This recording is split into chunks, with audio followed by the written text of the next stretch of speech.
തിരുവല്ല ശ്രീവല്ലഭ മഹാക്ഷേത്രത്തിലെ തിരുത്സവത്തിന് കൊടിയേറി. ഫെബ്രുവരി 28-ന് സമാപിക്കും. തിരുവല്ല ശ്രീവല്ലഭ ക്ഷേത്രത്തിൽ ഉത്സവത്തിന് കൊടിയേറി. തന്ത്രി കുഴിക്കാട്ടിലത്ത് ആനന്ദനാരായണൻ ഭട്ടതിരിപ്പാടിന്റെ കാർമ്മികത്വത്തിലാണ് കൊടിയേറിയത്.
തുകലശ്ശേരി മഹാദേവ ക്ഷേത്രത്തിൽ നിന്ന് ആരംഭിച്ച 12,000 വഴിപാട് ഘോഷയാത്രയോടെയാണ് ഉത്സവത്തിന് തുടക്കമായത്.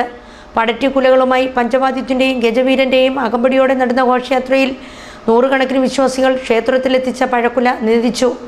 ഉത്സവ ദിവസങ്ങളിൽ രാവിലെ 5-ന് ഹരിനാമ കീർത്തനം, നാരായണീയ പാരായണം, വൈകിട്ട് 3:30-ന് കലാപരിപാടികൾ, 5-ന് കാഴ്ച ശ്രീബലി, വൈകിട്ട് 6:30-ന് ചുറ്റുവിളക്ക്, ദീപാരാധന, രാത്രി കഥകളി എന്നിവയുണ്ടാകും.